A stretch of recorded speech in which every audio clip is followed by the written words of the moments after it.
Amém?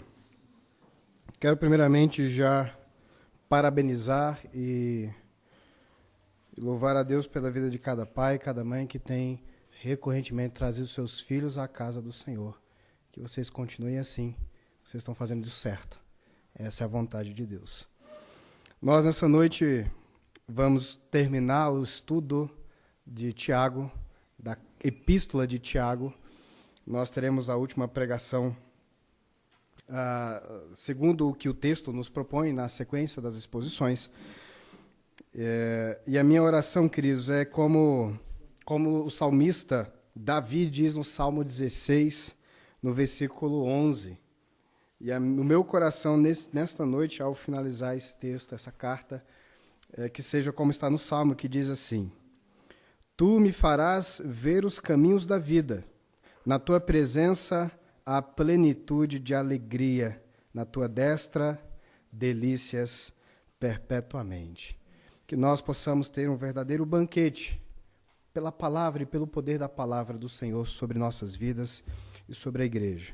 O texto que nós vamos ler, então, é a partir do versículo 12 desta carta. Eu peço que os irmãos abram comigo, os que quiserem acompanhar pelo Data Show, também poderão fazer, desde que não seja um movimento de preguiça de abrir a Bíblia, né? Por favor, irmãos. Às vezes os irmãos são mais habituados, alguns, né? Talvez os adolescentes, né? Quando é para achar no celular também é rapidinho, né? 2 segundos já abre, e às vezes para na Bíblia é um pouco mais difícil. Treina nos dois. Fica bom nos dois. Não precisa descartar nenhum nem outro. Mas é sempre muito bom nós estarmos familiarizados com a palavra do Senhor. Nós leremos o capítulo 5 a partir do versículo de número 12. E eu peço que os irmãos, com toda a reverência, acompanhem o texto que será lido. E a palavra do Senhor nos diz assim: Acima de tudo, porém, meus irmãos, não jureis nem pelo céu, nem pela terra, nem por qualquer outro voto. Antes seja o vosso sim, sim, e o vosso não, não, para não cairdes em juízo. Está alguém entre vós sofrendo? Faça oração. Está alguém alegre? Cante louvores. Está alguém entre vós doente? Chama os presbíteros da igreja, e estes façam oração sobre ele, ungindo-o com óleo, em nome do Senhor. E a oração da fé salvará o enfermo, e o Senhor o levantará. E se houver cometido pecados, ser-lhe-ão perdoados. Confessai, pois, os vossos pecados uns aos outros, e orai uns pelos outros, para serdes curados. Muito pode, por sua eficácia, a súplica do justo. Elias era homem semelhante a nós, sujeito aos mesmos sentimentos, e orou, com instância, para que não chovesse sobre a terra, e por 3 anos e 6 meses não choveu. E orou de novo, e o céu deu chuva, e a terra fez germinar os seus frutos. Meus irmãos, se algum entre vós se desviar da verdade, e alguém o converter, sabei que aquele que converte o pecador do seu caminho errado, salvará da morte a alma dele, e cobrirá multidão de pecados. Vamos orar mais uma vez, meus irmãos. Bendito Deus, nós somos totalmente carentes, dependentes do Senhor. E por isso, nós já invocamos o teu santo nome neste lugar. Nós cremos na tua presença em nosso meio. Então, Senhor, o que nós clamamos é pelo agir do teu Santo Espírito com poder e misericórdia sobre nós. Descamando os nossos olhos, Senhor, toda dificuldade, tudo aquilo que nos impede de compreender a tua vontade, a tua verdade. Mas que nós tenhamos verdadeira alegria, Senhor, plenitude de alegria no teu meio, na tua igreja, em congregação, em igreja mesmo, ao conhecermos a tua vontade, ao conhecermos a tua palavra. Conduz-nos, Pai, em Cristo, através do teu Espírito. Em nome de Jesus, aqui oramos. Amém. Meus irmãos, esse texto, eu estava até falando com o Wagner, porque na sequência, antes do Wagner viajar, seria ele que talvez pregaria esse texto. Eu falei, não, Wagner, não vou deixar você com esse texto, porque ele tem umas coisas aí que a gente vai precisar conversar com mais calma, né, para os irmãos não ficarem chateados com você. Deixe eles ficarem chateados comigo, mas eu preciso pregar esse texto que está entre o versículo 12 e o versículo de número 20. Nós sabemos, à semelhança de toda a carta de Tiago, que há muitas partes que são colocadas de forma muito direcional, são ordenanças, são direções claras para aquilo que se deve e aquilo que não se deve fazer. E isso nós vemos já de cara aqui no versículo de número 12, que, de fato, se nós olharmos com alguma atenção, vamos perceber que ele tem uma fraca conexão com os seguintes, mas não deixa de ser verdade de Deus.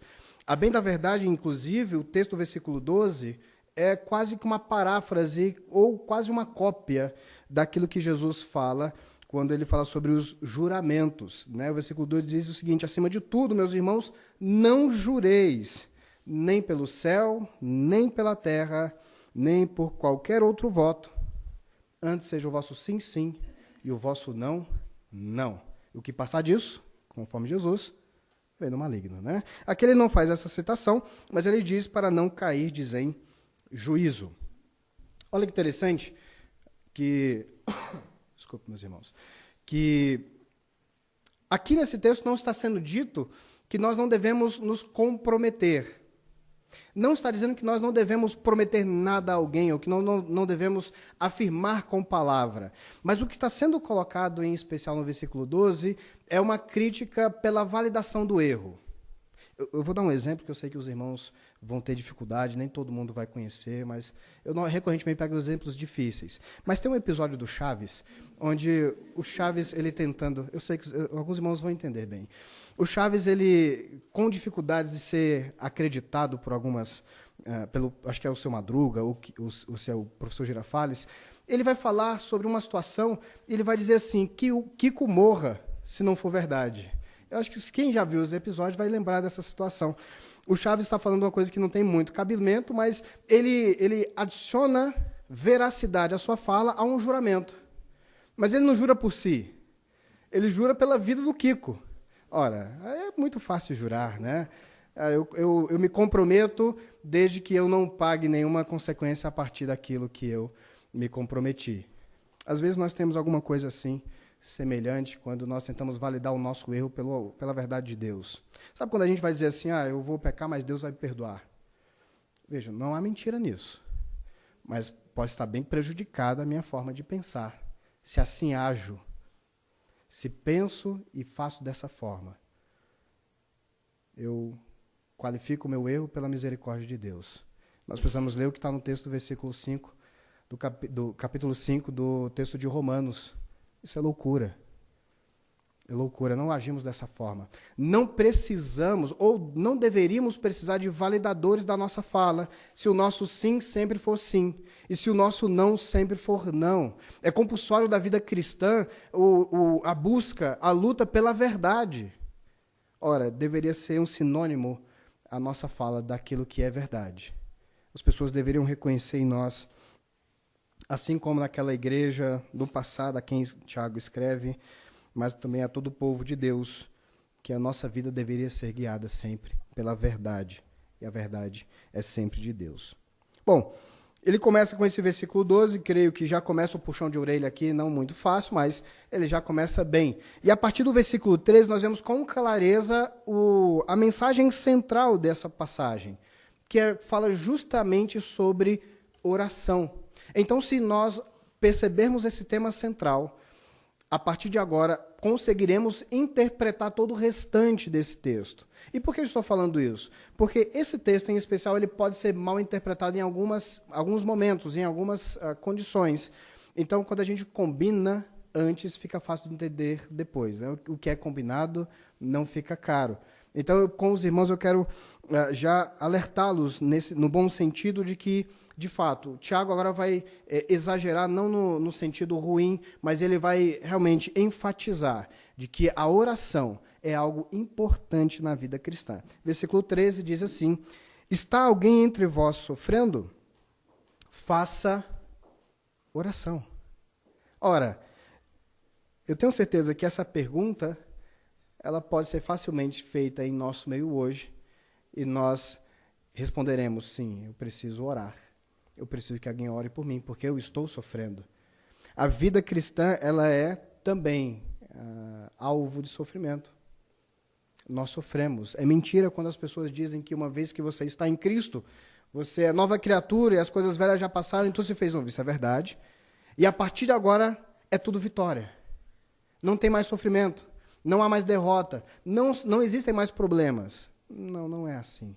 O Senhor Jesus já tinha nos advertido claramente que nesse mundo nós passaríamos por aflição.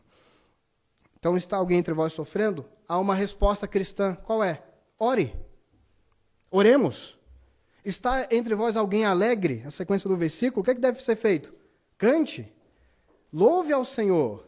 Aliás, o louvor em si também é uma oração. Nós louvamos e oramos ao mesmo tempo. Eu acho até preocupado quando há um descolamento. Sabe, quando nós cantamos uma música, mas ela não tem nada a ver com aquilo que nós queremos professar. Eu lembro quando eu era adolescente na minha igreja, e naquele tempo havia uma música que se tocava bastante nas igrejas, era muito comum, que era uma coisa que falava de abrir mão, uma música de renúncia das coisas do mundo para viver as coisas para Deus. Então, abro mão dos meus sonhos, abro mão da minha vida, das coisas, por Deus, por Ti, ó Deus. E eu lembro que houve uma reunião com o pastor e fala, pastor, mas eu não vou cantar essa música. Desculpe, mas eu não abro. É verdade, os jovens, alguns adolescentes chegaram, mas não vou abrir mão da minha faculdade. Eu não vou abrir mão do meu casamento, eu não vou abrir mão da minha vida por Deus dessa forma. Não, então, há dois problemas. Primeiro, você não está entendendo o que é o abrir mão. E segundo, se os seus planos e projetos são maiores do que Deus, você tem um outro grande problema. Claro, seria um momento da gente pensar em outra pregação sobre renúncia, de fato, diante de Deus. Mas nada deve ocupar em nosso coração lugar de evidência a não ser o próprio Deus. Então, quando há um descolamento entre o louvor, né, aquilo que nós cantamos e aquilo que de fato oramos ao cantar, nós podemos ter algum problema. Só é possível o descolamento se a letra de fato do cântico não louva ao Senhor. Aí nós devemos ter bastante critério. Mas está alguém feliz? Cante, louve ao Senhor. Versículo 14, está alguém entre vós doente? E aí vem um conselho da igreja, né, irmão Manuel? Chame os presbíteros da igreja, e estes façam oração sobre ele, ungindo-o em nome do Senhor, e a oração da fé salvará o enfermo. Bom, aqui eu vou gastar pelo menos 5 minutos só para colocar a compreensão sobre o que está sendo dito aqui por Tiago. Meus irmãos, nós sabemos que na história da igreja algumas coisas aconteceram. Uma das melhores coisas que aconteceram na história da igreja foi o fechamento do cânon. As escrituras, elas encerraram. E a partir do momento que elas encerraram, nenhum outro livro poderia ser acoplado, nenhuma outra escritura ou outra revelação poderia ser juntada à Bíblia. Nenhum outro livro pode vir depois de Apocalipse. Nenhum pode vir antes de Gênesis. E nenhum pode ser inserido no meio também. As escrituras, elas estão encerradas, e elas foram encerradas, inclusive, pelo testemunho do povo de Deus durante a história da igreja. Isso é uma coisa interessante. A igreja testemunhou sobre isso. Isso é especialmente caro para nós. Talvez hoje isso para nós não seja talvez tão alto ou tão importante, mas, por vezes, recorrentemente, durante a história do mundo, sempre tem alguém que entendeu alguma coisa nova de Deus. Sempre tem alguém que teve uma nova revelação. Sempre aparece, entre aspas, um anjo que diz alguma coisa nova.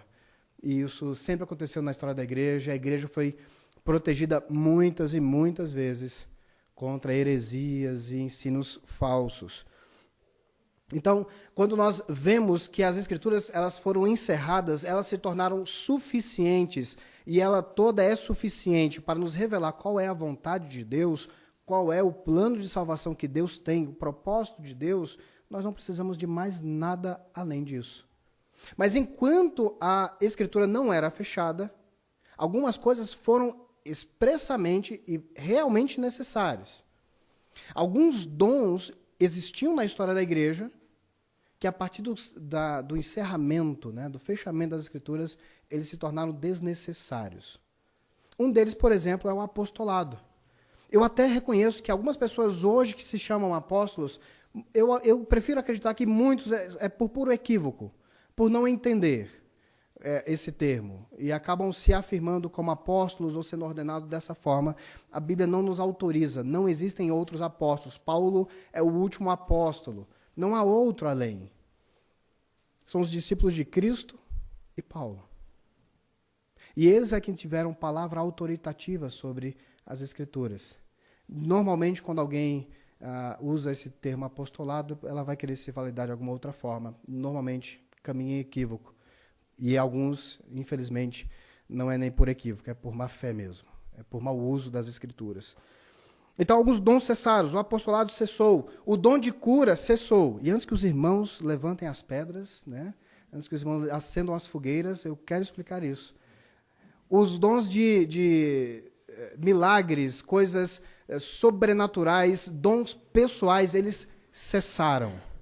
E eu vou explicar isso calmamente, para que a gente possa entender o que está acontecendo aqui. Cessaram porque houve algo que os substituiu. Substituiu esses dons, substituíram essas condições pré-cânon, pré-fechamento das Escrituras.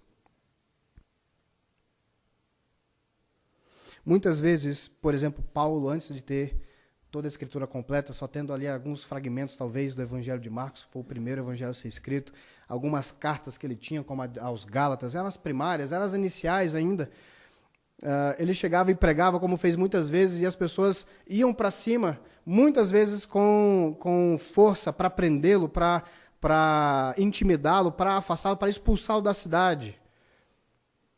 E era interessante quando ele, não somente na pregação, mas também no exercício dos dons, as pessoas eram curadas. Nós temos relatos impressionantes, e cremos que isso é verdade, foi verdade. Pedaços de tecido, a sombra curava, isso é que a palavra nos diz. Nós cremos que tudo isso aconteceu, mas isso encerrou até as Escrituras. Eu não estou dizendo que Deus não faz mais milagre, não estou dizendo que Deus não cura mais, porque Ele faz isso sim. Mas dons pessoais, eles não acontecem mais. Talvez algumas pessoas vão dizer, não, pastor, existe, eu já vi. Então, por favor, peça a essa pessoa para ir para a frente do Hospital Erasto Gettner e fique na portaria orando pelas pessoas. Porque era isso que os apóstolos faziam, oravam pelas pessoas e muitos eram curados. Então, faça um favor a muita gente. Exercite se você tem esse dom, faça isso. Porque as pessoas precisam ser curadas. Mas nós cremos que, a partir do fechamento das Escrituras, isso não acontece mais como acontecia no tempo dos apóstolos. Mudou, não Deus. Não mudou o poder de Deus, mudou a forma como Deus opera com o seu poder. A igreja primitiva não sabia entender isso, inclusive. Muitos não entendiam porque que os apóstolos poderiam fazer e eles não mais conseguiam fazer. Será que eles pensavam, será que a gente se perdeu? Será que a gente deixou de entender alguma coisa que a gente precisava entender? Será que a gente esqueceu uma parte importante do Evangelho? Mas não. Uma forma diferente Deus escolheu revelar o seu poder e a sua misericórdia. Então, nesse sentido, nós cremos que Deus continua até hoje, por meio do seu Santo Espírito, curando. Deus continua fazendo milagres até hoje, mas não de forma pessoal. É um dom que agora pertence apenas ao Espírito Santo, porque não há mais necessidade de validação para a mensagem do Evangelho, a não ser a própria Escritura. Por isso, nós não devemos parar de orar, pedindo a Deus por cura. Não devemos parar de pedir a Deus por milagres, porque é Ele quem pode fazer os impossíveis de fato, e nós só confiamos nele. Mas isso acontece da forma como as Escrituras nos auxiliam, nos ensinam. Bom, voltando aqui ao texto, no versículo... desculpe, meus irmãos. O versículo 14. Chame os presbíteros da igreja e estes façam oração por ele, ungindo-o com óleo. Esse versículo ele fala de... Primeira circunstância que deve ser entendida é que o uso do óleo nunca foi algo litúrgico. Não deveria ser algo usado dentro da igreja. Veja que a condição que Tiago coloca é o doente, aquele que justamente não está indo à igreja, porque se estivesse indo à igreja, não precisaria serem chamados os presbíteros. Chama os presbíteros, que devem ir até aquele que está impossibilitado de ir à igreja, de ir à comunhão, para que eles, os presbíteros, orem por aquele que está enfermo, por aquele que está doente. Então, a primeira coisa, o uso na igreja não é algo que é liturgicamente compatível. Mas ele fala de fato, ungindo com óleo. E nós precisamos entender o que a Bíblia nos ensina, onde na Bíblia nós vemos o uso do óleo. Então, quando nós vamos para o Antigo Testamento, é muito mais fácil de perceber, porque o óleo está muito presente, especialmente dentro do templo, das coisas de Deus, da adoração. Quando nós entendemos que é aquele tabernáculo que foi montado no deserto, o templo construído por Salomão, toda a realidade física sempre apontou para uma realidade espiritual. Cada elemento dentro do tabernáculo, cada coisa ali apontava para uma realidade futura. Jesus mesmo vai dizer, não ficará pedra sobre pedra, porque os verdadeiros adoradores adorarão ao Pai, não em Jerusalém, não em Gerazim, não em um lugar específico, mas em espírito e em verdade. E é isso que a gente vai ver. A realidade física no Antigo Testamento aponta para uma condição espiritual a partir de Cristo Jesus. Mas o óleo era usado. Sabe, no templo havia um grande candelabro. Esse candelabro ele era mantido aceso com óleo. Então o óleo era recorrentemente, havia até um instrumentinho que punha um pouco de óleo em cima, ele derramava para repor sempre. O sacerdote não podia deixar de prestar atenção, não podia apagar a lâmpada de Israel, não podia ser desligado, não podia se deixar secar essa lâmpada, esse castiçal, ou tantos outros que eram acesos porque eles não tinham luz elétrica, como é um benefício para nós hoje. Era usado liturgicamente nesse sentido, mas também em outras coisas, como na dedicação de utensílios para o templo. Quando alguma coisa era usada dentro, era usado óleo e passado óleo por cima, como dedicação, como consagração a Deus, mas somente das coisas litúrgicas, somente das coisas que eram usadas em culto. Só os sacerdotes tinham esse tipo de uso. E também na unção de reis e de sacerdotes. Os irmãos conhecem o Salmo 133, que fala, quão bom e quão suave viver os irmãos em união. É como óleo que desce sobre a barba de Arão. Ali é o óleo da unção. O sumo sacerdote, você pode procurar, veja lá, Êxodo. Arão foi ungido o sumo sacerdote. Ele precisou, foi Moisés quem ungiu o sumo sacerdote, assim como todos os outros sequentes sumos sacerdotes. Eles foram ungidos. E isso era, assim, Samuel, por exemplo, unge a Davi como rei sobre Israel.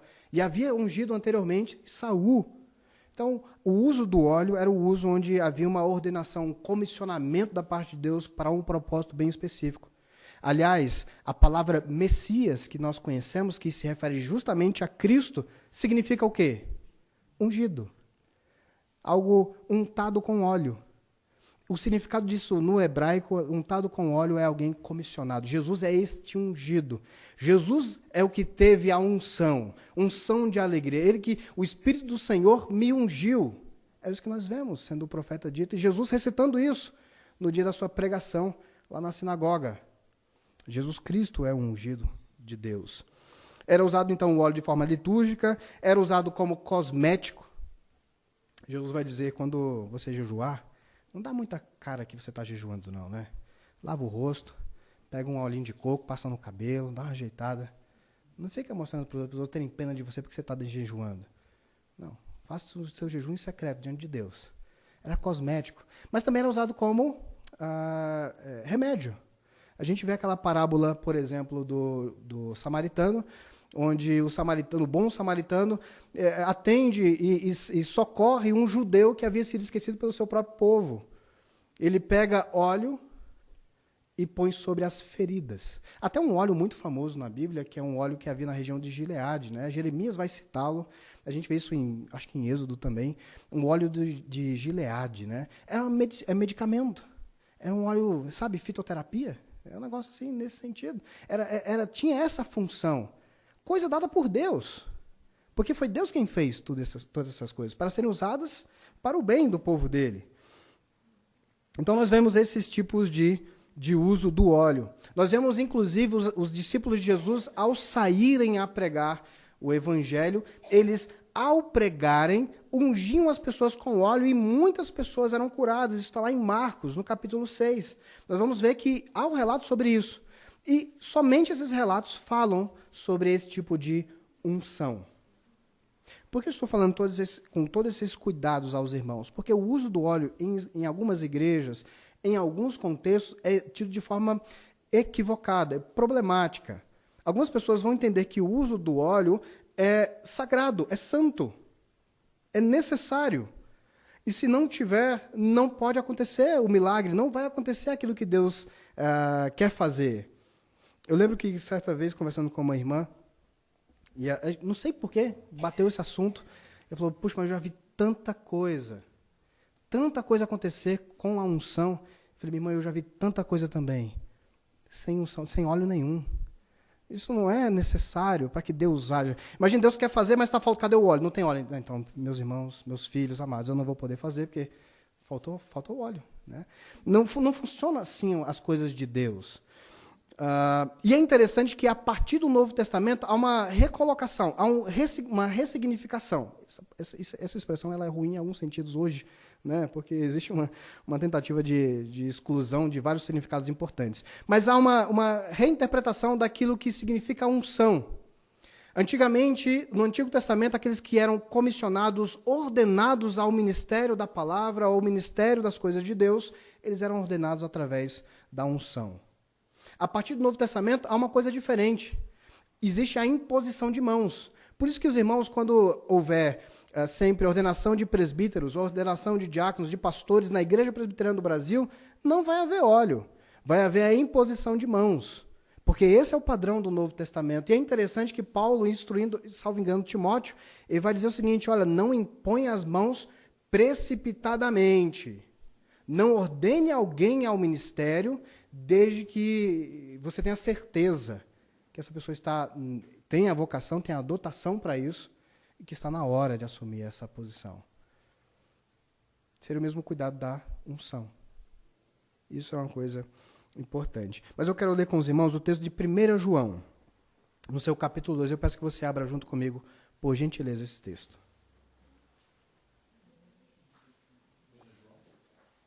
1 João, capítulo 2.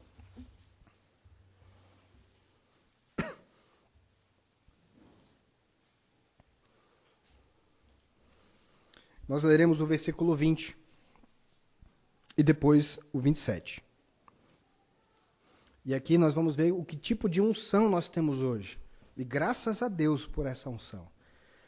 1 João 2, 20, diz assim a palavra do Senhor, e vós possuís unção, que vem do santo, ou seja, de Deus, e todos tendes conhecimento. Salte um pouquinho, desça um pouquinho e veja o versículo 27. Quanto a vós outros, a unção que dele recebestes permanece em vós, e não tendes necessidade de que alguém vos ensine, mas com a sua unção vos ensina a respeito de todas as coisas, e é verdadeira, e não é falsa. Permanecei nele, como também ela vos ensinou. E eu lembro da palavra do profeta, quando Deus diz ao seu povo, diz, eu vos darei coração de carne, vos tirarei o coração de pedra, e vos inscreverei nesse coração a minha lei. Nenhum de vós ensinará o outro, porque cada um de vós conhecerá a minha palavra, a minha lei.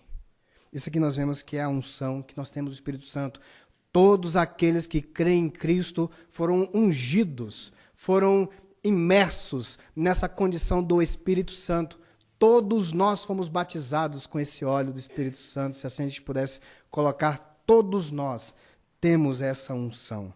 Então, quando nós usamos no Novo Testamento a expressão unção, ela necessariamente precisa estar vinculada à pessoa do Espírito Santo de Deus. Nunca fora. Nunca materialmente, mas sempre espiritualmente. E graças a Deus por essa unção bendita. Então, a Igreja Presbiteriana do Brasil, no ano passado, no último Supremo Concílio, resolveu que nem pastores e nem presbíteros estão autorizados a usar óleo. Não por causa que o óleo é algo pecaminoso, mas porque existe uma tendência ao espiritualizar o objeto. E não a oração, de fato, que é o centro desta mensagem. E algumas pessoas até entendem que se não tiver óleo, não pode ser feita oração. E se isso acontece, há um desvio de compreensão. E eu sigo a igreja nesse aspecto, concordo, inclusive. Sei que alguns irmãos não concordam. E, sabe, eu gentilmente discordo nesse aspecto. Esse dia eu estava vendo o próprio reverendo Augusto Nicodemos, que é um grande nome na nossa igreja, vice-presidente da nossa igreja. Ele tem uma visão um pouco diferente da minha. Ele entende, olha, mas Se não é espiritual, por que ele teve que falar logo na oração? Por que ele juntou oração e óleo? Ele podia não ter dito nada, né? Podia ter só a oração mesmo. Alguma coisa há, né? O que é eu não posso afirmar. Mas, de fato, por um lado ou por outro, óleo ele nunca vai ser central, nunca vai ser necessário. Infelizmente, no Brasil, nós temos uma tendência a uma perspectiva esotérica da fé. As coisas místicas, elas são vistas misticamente de uma forma negativa. E a gente precisa de coisas assim. Por isso que não é tão raro nós entrarmos em algumas igrejas e está sendo vendido algo ungido. Óleo ungido, já viu? Tem igrejas que tem óleo ungido. É um pleonasmo, né? É um subir para cima, né? É um negócio que foge realmente daquilo que deveria ser entendido. Mas as pessoas, às vezes, até compram, porque acreditam que aquilo vai trazer alguma solução. Esses dias, assistindo na televisão, a pessoa estava vendendo uma garrafa e dizia, essa garrafa aqui é a garrafa do dilúvio, da água do dilúvio. Não, e não é brincadeira, é verdade. Eu orei por aquela pessoa naquela hora. Eu falei, Deus, tem misericórdia dessa pessoa, abre os olhos e de quem está vendo que não acredita. Essa é a água do dilúvio. E assim como Deus varreu o pecado do mundo no passado, Ele vai varrer também os problemas da tua vida. Isso no Brasil, isso cola muitas vezes. Por quê? Porque a tendência é tentar tornar físico aquilo que é espiritual. E assim, novamente, o símbolo do óleo acaba sendo usado de forma equivocada, errônea, e promove erro na vida do cristão. Então, por isso, eu toda essa ajeitada, né? Todo esse inicial, para que os irmãos entendam, de fato, o que a Bíblia diz sobre esse tema, para que quando nós olhemos novamente esse texto, conheçamos o que esse texto está dizendo. Saibamos, tenhamos uma noção mais própria do que o texto está nos colocando. Então, para mim, pessoalmente, eu falo eu, não o Senhor. Né? Falo eu, não o Senhor. Na minha compreensão aqui, se você troca óleo por qualquer outra medicação, está compatível. Justamente para também fugir de outro exagero. Algumas compreensões sobre fé, sobre vida e evangelho, elas chegam ao extremo de dizer que se Deus quer me curar, Ele vai fazer de forma sobrenatural. Então eu não preciso de médico, eu não preciso de remédio, eu não preciso de consulta. Doutor Júnior está ali ouvindo, meu Deus do céu, né? Não preciso de nada disso, porque se Deus quer fazer, Ele faz sobrenatural, Ele faz um milagre em mim. Então eu não preciso do médico. Olha, isso é arriscado. Porque o Deus que faz sobrenaturalmente, Ele também é o Deus sobre o mundo natural. O Deus sobre o mundo espiritual, Ele é Deus sobre o mundo real também. Ele é Deus sobre todas as coisas. Então, o Deus que é sobre o poder, que faz, por uma palavra, tudo mudar, é o Deus que provê e mantém uma medicina que pode curar também. Ele é Deus sobre tudo. Esse é o nosso Deus. Então, não há um desgaste, nem uma diminuição na compreensão, se nós olharmos o óleo como medicação. Nós, muitas vezes, fazemos isso. Patrícia doente em casa, ela gripada, né? Uma sequência de gripes, né? Eu tenho abençoado a minha esposa de uma forma diferente esses tempos, né? Só com gripe. A coitada está sobrevivendo lá. Tomou remédio, amor? Tomei. Então vamos orar. Sabe, nós fazemos isso recorrentemente e a gente não entra em nenhuma crise na fé por causa disso. Tomou medicação? Augusto, né? Ali cuidando da pressão. Tomou? Tomei. Vamos orar então pela sua pressão. Deus continua abençoando. E cada um de nós. Não temos crise nenhuma com isso. Por que teremos crise quando olhamos para o texto sagrado? Então, é com esse cuidado que eu gostaria que os irmãos percebessem que eu estou passando a explicar esse texto. Então, de uma forma ou de outra, usando óleo ou não, há um padrão. Chame os presbíteros para que orem. Para que orem. Hernandes Dias Lopes, citando outros autores, ele vai esclarecer, eu acho que ele é muito coerente nessa hora, porque ele vai usar o final do versículo 16, versículo 15, na verdade, e vai dizer o seguinte: e a oração da fé salvará o enfermo, e o Senhor o levantará, e se houver cometido pecados, ser-lhe-ão perdoados. E, de fato, o pastor usou o termo como doenças psicossomáticas, doenças da alma que repercutem, reverberam na vida física. Né? Doenças como a depressão ou outros agentes desta ordem podem repercutir fisicamente. Não é à toa que a gente vê pessoas que têm problemas com ansiedade lutando contra a úlcera. Né? Pessoas mais introvertidas, porque quanto mais introverte, quanto menos fala, expõe, mais adoece por dentro. Sabe a doença também do não perdoar e alimentar um rancor? Não poucas vezes nós vemos pessoas rancorosas adoecendo, Porque tão somente enquanto calou os seus pecados, e o pecado de achar que tem mais direito do que o outro em relação ao perdão de Deus, envelhecem os ossos. A gente vai adoecendo por dentro. Aqui eu creio que o pastor Hernandes ele é prudente quando ele explica isso. Porque os presbíteros, ao serem chamados, eles devem perguntar: meu irmão, está acontecendo alguma coisa? Alguma coisa que nós devemos apresentar a Deus?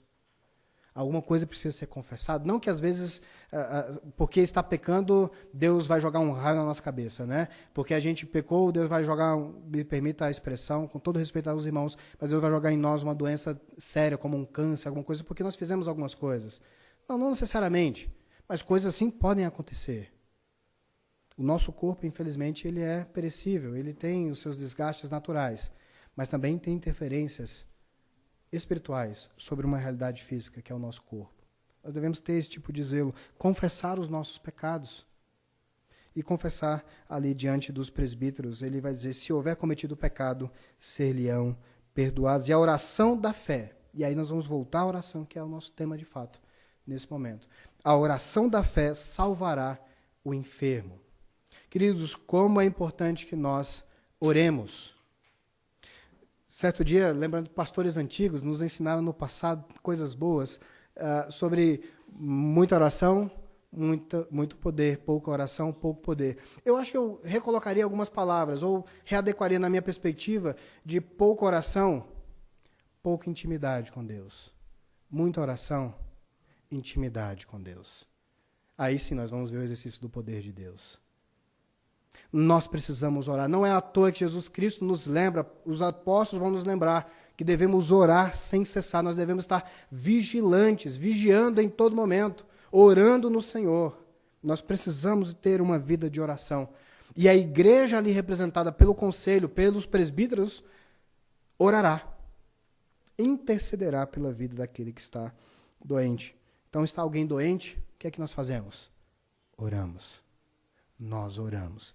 E graças a Deus, eu estava comentando com a irmã Cleide, mais cedo aqui, que as orações Deus tem ouvido. Milagres grandes Deus tem feito. E quantas coisas o Senhor já tem feito por nós, meus queridos. Creiamos. Não no poder da oração, que a oração não tem poder em si mesmo, mas a quem oramos. Esse é o nosso Deus a quem servimos. Na sequência, para encaminhar o fim da nossa meditação, versículo 16. Confessai os vossos pecados uns aos outros e orai uns pelos outros para serdes curados. Muito pode, por sua eficácia, a súplica do justo. E aqui, meus queridos, é uma coisa importante, porque ele vai falar sobre oração e a oração de confissão. Infelizmente, eu digo infelizmente com a maior profundidade dessa expressão, muitas vezes a vida cristã é um deserto. Por quê? Porque a pessoa se sente só. Muitas vezes, pessoas que estão ao nosso lado, convivendo conosco domingo após domingo, se elas fossem honestas para dizer como se sentem, muitas vezes ao estarem na igreja, elas poderiam dizer: estou junto, mas eu estou sem ninguém. Não há ninguém que eu possa confiar. Não há ninguém que eu possa pedir uma ajuda. Não há ninguém que eu possa dizer, ou até ser como sou, ou quem sou. Infelizmente, em alguns contextos, é muito complicado mesmo você ser verdadeiro. E existe um exagero, uma busca, uma loucura pela fabricação de comportamentos, de atitudes, de valores, e tudo isso foge da verdade. Isso é abominável diante de Deus. Quão bom, quão abençoado seria se nós, ao estarmos como crentes diante de Cristo, como ovelhas do Senhor, fôssemos verdadeiras ovelhas e olhássemos um para os outros como ovelhas. Porque o nosso bé, com perdão de toda a ilustração, seria o bé de todo mundo. O nosso pecado não seria o pecado maior do que o dos outros, porque os outros também pecariam. E, aliás, eu conseguiria ver que eu posso ajudar um próximo, porque, muitas vezes, eu já passei por esse pecado, por essa situação, por essa dificuldade, e Deus nos deu graça, Deus me deu graça e eu superei. E eu posso abençoar a vida de outra pessoa por aquilo que eu enfrentei na minha vida. Mas, infelizmente, até um ambiente de confiança não é possível em algumas igrejas. Mas a palavra nos exorta, se isso não é a realidade nosso meio, precisa ser. Confessemos os nossos pecados uns aos outros. E a fase seguinte, orem uns pelos outros. Eu não estou dando nenhuma licença aqui para imprudência também. A palavra de Deus nunca vai fazer isso conosco. Então, não é porque você vai confessar pecado, que todos os pecados que você precisa confessar, você vai chegar no púlpito. Meus irmãos, eu fiz isso, fiz aquilo. E tal. Os pecados públicos devem ser, na minha opinião, nosso Código de Disciplina diz isso também, pecado público deve ser confessado publicamente. Agora, não é porque eu fiz meu pecado em oculto que eu não devo confessá-lo. Preciso. Porque nós precisamos confessar os nossos pecados. Procure alguém de confiança, alguém com sabedoria, alguém com vida em Cristo, alguém que possa te aconselhar, mas não fique adoecendo com o seu pecado. Não adoeça com isso. Confessemos uns aos outros os nossos pecados e oremos uns pelos outros para sermos, versículo 16, curados. Muito pode, por sua eficácia, a oração daquele que foi justificado. Não há nenhum justo aqui. Não há ninguém perfeito aqui. Mas todos nós fomos justificados no sangue de Cristo. E por isso nós precisamos olhar com carinho, com atenção para a vida de cada um dos irmãos. Especialmente aqueles que não aparecem sempre. Especialmente aqueles que não vão recorrer pela nossa atenção. Aqueles que não vão correr atrás de nós. Oremos. Nos coloquemos à disposição. Oremos uns pelos outros para sermos curados. Algumas curas, queridos, eu posso dizer isso com experiência de vida. Algumas curas só vão acontecer em nossas vidas se nós realmente confessarmos. Se nós apresentarmos ao Senhor. Mas também nós apresentarmos uns aos outros. Até porque muitas vezes quando nós confessamos uns aos outros, nós nos comprometemos também. Quando nós confessamos e buscamos ao Senhor, seja o nosso sim para buscar a Deus, eu tenho um irmão que sabe que eu estou nesse propósito. E além de orar por mim, eu estou prestando conta nesse sentido. No sentido positivo da situação. Mas deve ser algo com sabedoria mesmo. Busque alguém com sabedoria, com vida, com caminhada em Cristo, para se aconselhar, para confessar, para pedir ajuda. E ao você receber essa ajuda, ore pelo seu irmão. Ore por aquele que é ovelha junto com você. E clame pela sua vida, pela sua santidade. Versículo 17 vai falar sobre a história de Elias. E aqui é importante ele dizer o que ele diz sobre Elias, porque quando nós olhamos para o profeta Elias, vemos um exemplo que é impossível de chegarmos. Quem seria como Elias? Meu Deus, o homem fez o que fez diante do Senhor, orou. Por 3 anos e 6 meses não choveu. Imagina se eu me colocar no exemplo. Se eu aqui, porque sofro com a chuva e com o frio, eu começasse a orar para que não chovesse mais em Curitiba por 3 anos e 6 meses. Senhor, seca aí, fecha aí o céu, deixa 3 anos e 6 meses sem chover, para dar uma animada no tempo, para subir a temperatura. Claro, teríamos problemas que surgiriam, né? Mas eu dificilmente, pessoalmente, acreditaria que orando assim, por 3 anos e 6 meses, pararia de chover. Eu já tive experiência, meus irmãos, de a gente pedir para parar de chover, a gente tinha umas programações enquanto missionário, eu acho que o André, tanto quanto eu, alguns evangelismos, nós olhávamos assim, Senhor, nós precisamos de sol para fazer o evangelismo. Então pedimos ao Senhor que nos dê sol. E dava uma meia horinha, dava aquele baita sol. Louvado seja Deus. Vamos evangelizar. Eu lembro do dia do meu casamento, dia 11 de setembro de 2011. Não, 3 de setembro de 2011. Patrícia não está aqui, ainda bem. 3 de dezembro de 2011. Ela deve estar acompanhando pela internet. Acordei de manhã, baixei a janelinha da porta, uma veneziana, e chovendo. Eu falei, Senhor, nosso casamento seria ao ar livre, os irmãos que estavam lá lembram. Eu falei, meu Deus, não vai ser como a gente sonhou. Bom, mas vamos casar, né? Mas, Senhor, por favor, se for possível, dá um sol à tarde. E veio. Que alegria, que dia festivo. Mas por 3 anos e 6 meses, eu não sei se eu tenho oração por isso. Elias não nos parece um padrão dessa forma. Também não estou ensinando os irmãos a começar a orar pelo clima, né? Não é nesse sentido. Mas Deus atende as orações. Isso é importante que nós saibamos. Mas Elias, como uma pessoa comum, orou para que não chovesse e não choveu. E orou para que chovesse e choveu. Ora, se Elias, que é sujeito a qualquer coisa como nós somos sujeitos, fez isso, quanto mais nós outros, nós devemos orar. A oração que muito pode é uma oração realmente de dependência, de clamor ao Senhor. Você, ao clamar pela vida do teu irmão, ao orar por ele, pedindo a Deus que o invista com mais santidade, com mais temor, creia, porque essa oração muito pode em seus efeitos. Você, ao orar por uma necessidade, uma situação adversa, uma situação complicada, creia, porque muito pode a oração, a súplica do justo. E se é propósito de Deus, queridos, olha, tenha segurança nele, que vai acontecer a vontade de Deus. E por fim, versículos 19 e 20, a última oração, eu creio que não está explícito no texto, mas está implícito, já que falamos de oração.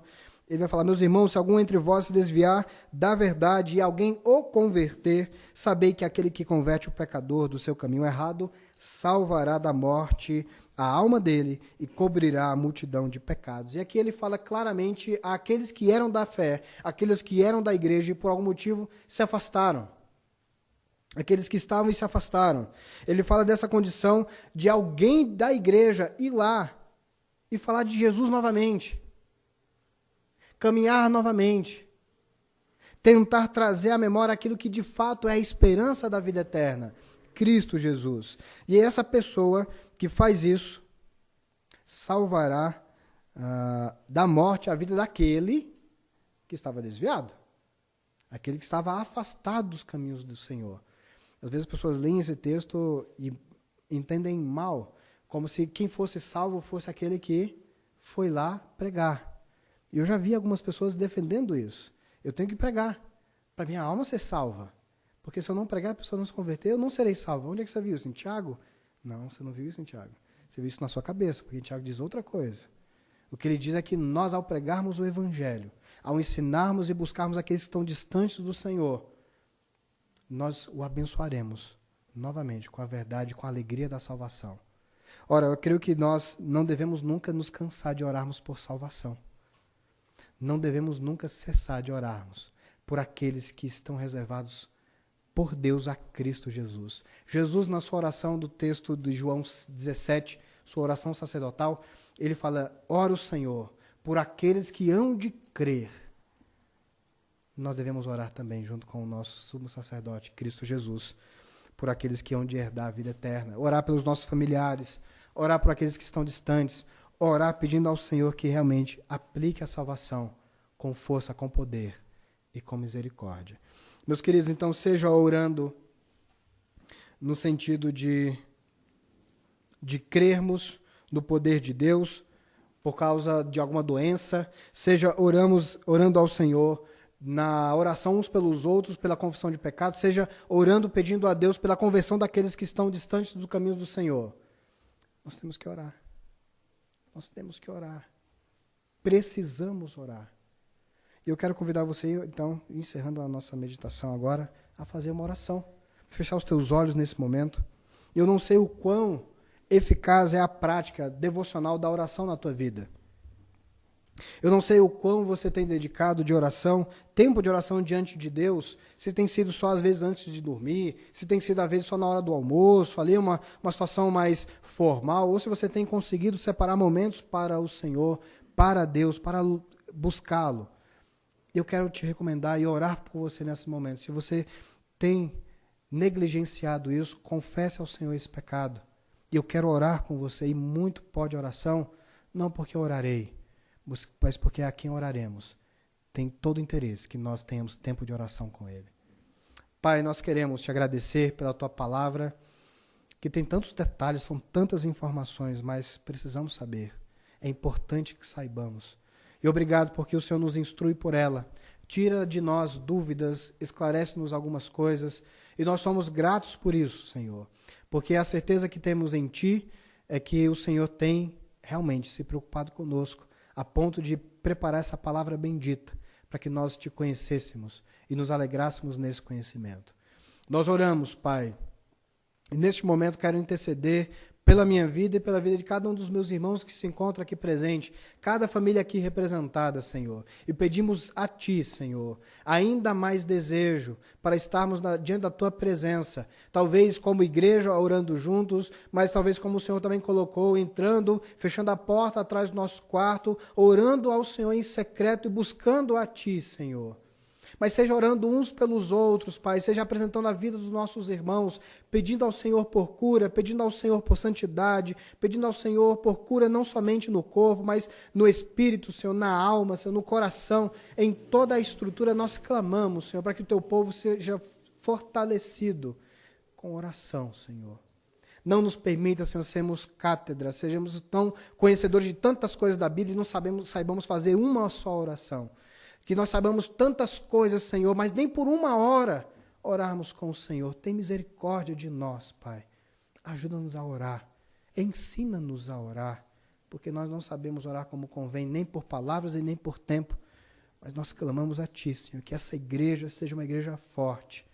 Forte por causa do Senhor. Forte porque nós queremos intimidade com o Senhor, relacionamento de proximidade contigo. E não faremos isso apenas pelo conhecimento intelectual, Senhor, mas que isso desça ao nosso coração, isso transforme em oração, Senhor, em devoção, em submissão, Deus, em dependência de Ti. Nós oramos, Deus, para que essa igreja tenha realmente tenha esse coração dobrado diante do Senhor, em buscar a Ti, Senhor, em procurar a Tua presença, em clamar ao Senhor, em procurar ouvir a Tua voz, Senhor. Em nome de Cristo, livra-nos, Senhor, de tudo aquilo que nos afasta de Ti. Livra-nos, Senhor, da agenda imprudente. Livra-nos, Senhor, da displicência. Dá-nos, Senhor, a capacidade de colocarmos as prioridades em nossas vidas. E o Senhor é a nossa maior prioridade. Ajuda-nos, Senhor. Ajuda-nos a orar, Pai. Sei que isso é a alegria do Senhor. Que essa seja a nossa alegria. Buscarmos o Senhor, buscarmos a Tua presença, buscarmos a Tua verdade, e isso seja plenitude de alegria em nossas vidas. Oramos, Pai, porque sabemos que só em Ti esperamos, sabemos que o Senhor é quem pode fazer. Nós entregamos este culto, Senhor, através de Cristo Jesus, que oferecemos, por intermédio do Espírito Santo, tudo que fizemos, Senhor, que seja recebido diante das Tuas narinas, diante do Senhor, como aroma agradável, Senhor. Somos imperfeitos, somos incapazes, mas é o Teu Santo Espírito quem nos habilita, e por isso nós oramos gratos, Senhor, por esse momento que tivemos. Oramos, Deus, incluindo nessa oração, cada membro da igreja que não está aqui presente, aqueles que nos acompanham pela internet, que a Tua boa mão esteja sobre cada um do Teu povo, Pai.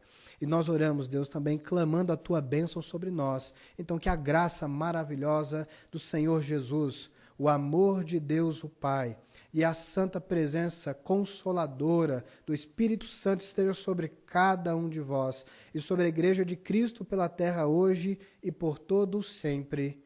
Amém, e que Deus os abençoe, em nome de Jesus.